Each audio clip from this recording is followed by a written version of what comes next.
Cette semaine, dans Carnet de santé, nous verrons ce qu'est l'hypertension et comment la prévenir. Puis, nous aurons le docteur Onzibert Rugakingira du ministère tanzanien de la Santé qui discutera des défis de l'hypertension tout en évoquant quelques solutions. Ensuite, cap sur la mise en garde de l'ONU contre les graves menaces d'épidémie de choléra. Enfin, il sera question des lunettes de réalité unique qui aident les malentendants à voir les mots. Tout cela et bien plus encore, c'est dans cette édition de Carnet de santé.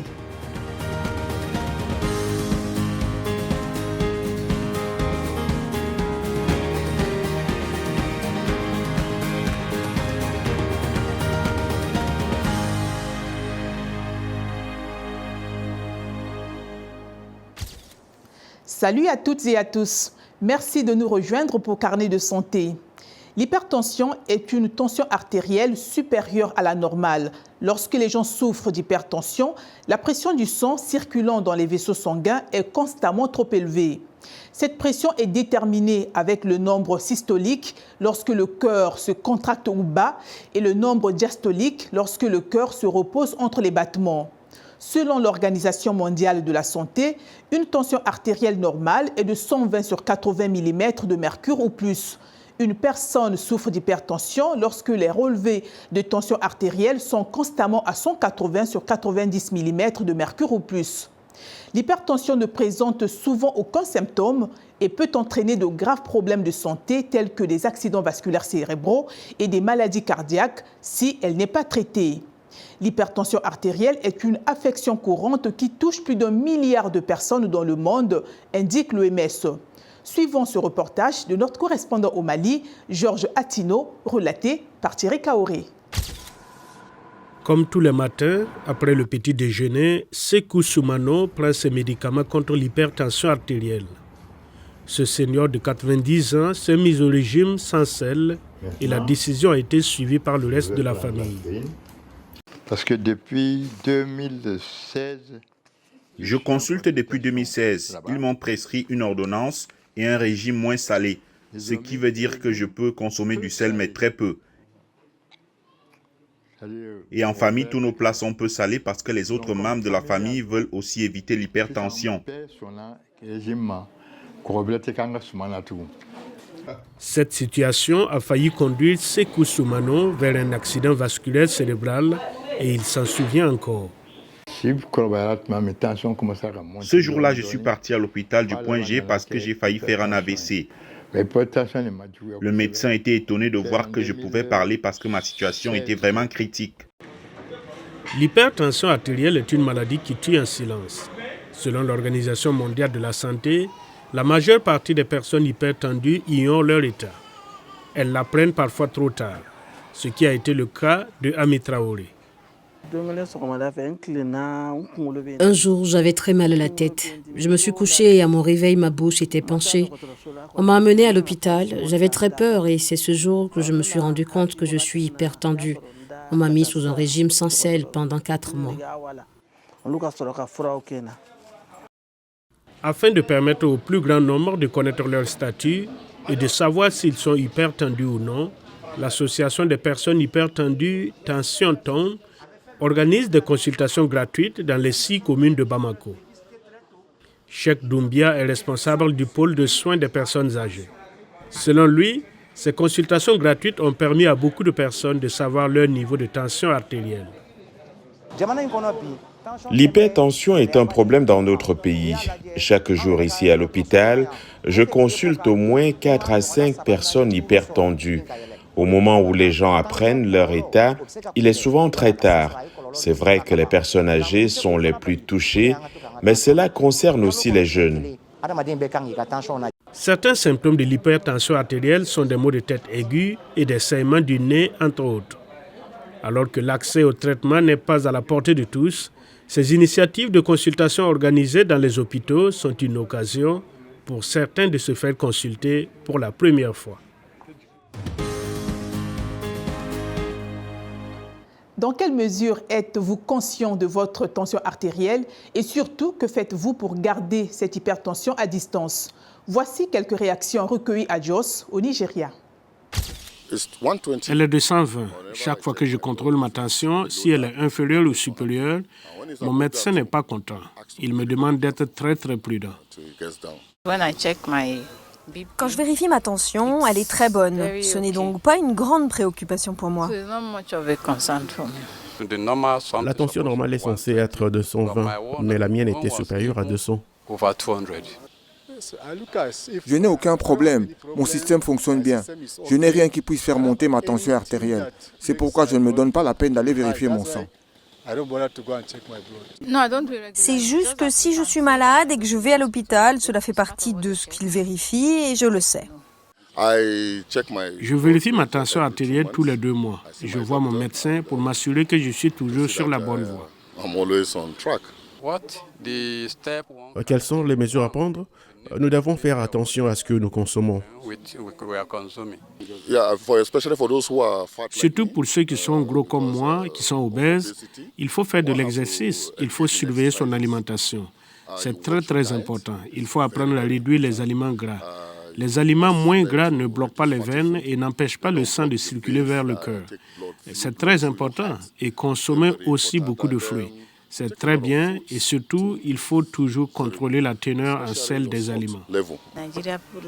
La plupart du temps au Nigeria, les gens aiment se déplacer en voiture. J'aime beaucoup marcher. Je marche beaucoup.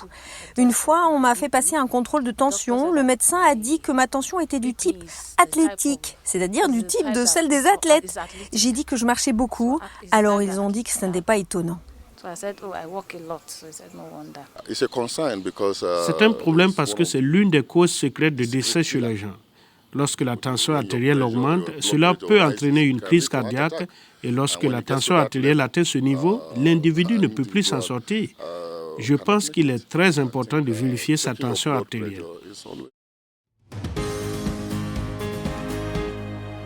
Comment prévenir, gérer ou vivre avec l'hypertension? Voici quelques indications du docteur Onzibert Rugakingira. Il est le coordinateur national pour les maladies non transmissibles au ministère de la Santé en Tanzanie. L'hypertension artérielle est une condition qui peut être définie comme une pression supérieure à la normale dans les vaisseaux sanguins.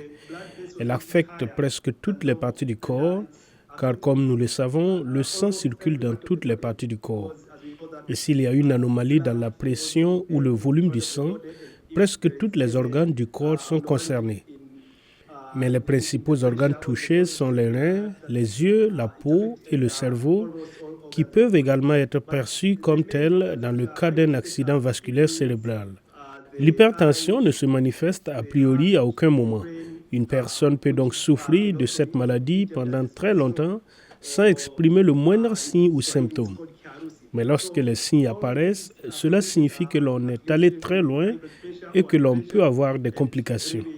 C'est pourquoi nous préconisons un dépistage au moins 2 fois par an. À un stade précoce, il est possible de modifier le mode de vie et de contrôler les médicaments. Mais lorsque les complications apparaissent, c'est là que le problème se pose. La systolique et la diastolique sont toutes 2 importantes parce qu'elles mesurent le moment où le cœur pompe le sang. Mais lorsque vous avez une mesure diastolique qui est encore plus élevée, les complications sont beaucoup plus graves que pour la systolique. La mesure diastolique doit être contrôlée car elle présente plus de risques de complications que la systolique. Nous devons vraiment être conscients des changements de mode de vie dans notre environnement car nous savons que l'urbanisation est en train de prendre le dessus. Le système de transport permet de se déplacer plus rapidement sans même marcher. L'approvisionnement en nourriture change donc.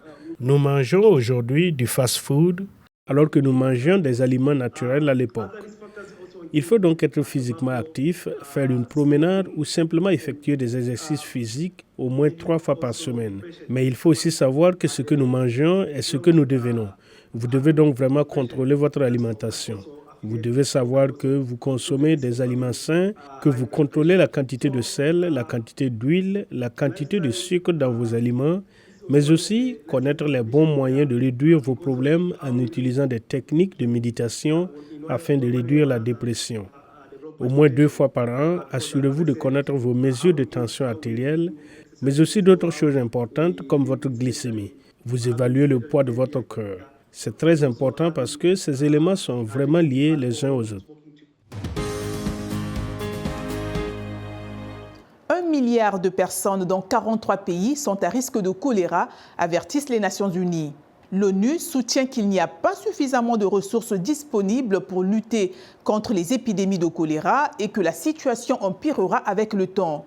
L'organisation cherche 640 millions de dollars pour lutter contre cette maladie infectieuse. Elle lance la sonnette d'alarme contre une éventuelle catastrophe si la lutte contre le choléra n'est pas renforcée immédiatement. Jusqu'à présent, 24 pays ont signalé des épidémies de choléra cette année contre 15 à la mi-mai l'année dernière. Les experts affirment que l'augmentation des cas est en partie due à la pauvreté, au conflit et au changement climatique. Le choléra se transmet par des aliments ou de l'eau contaminée et peut être traité par une simple réhydratation orale et, pour les cas les plus graves, par des antibiotiques. Mais de nombreuses personnes n'ont pas accès en temps voulu à un tel traitement.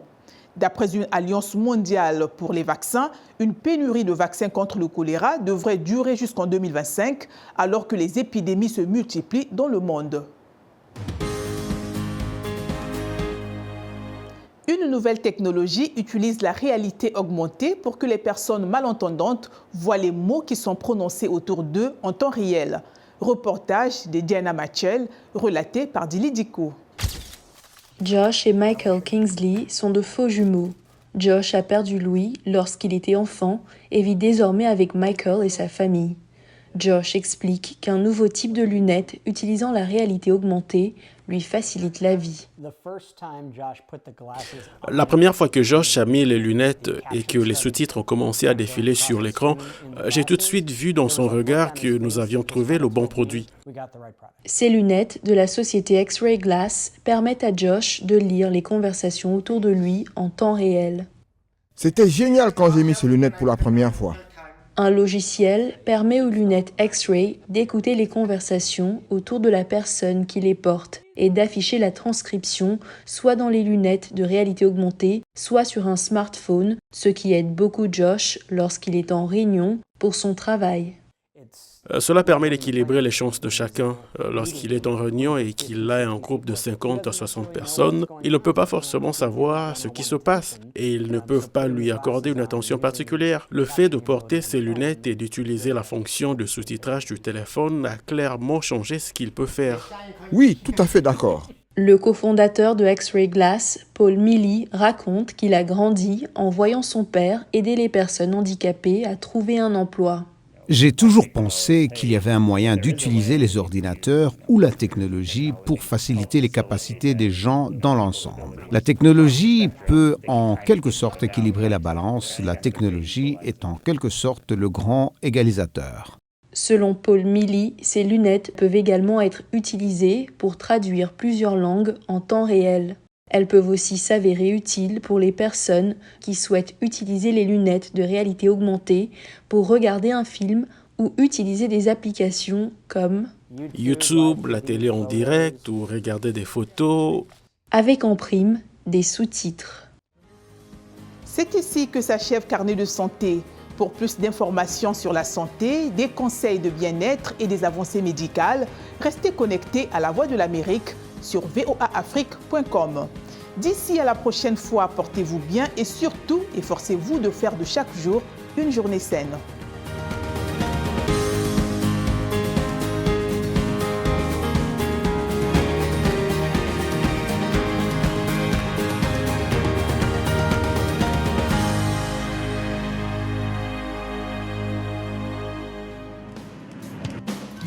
Santé, bien-être, sport, beauté, nouveauté. Carnet de santé est l'émission hebdomadaire qui vous veut du bien.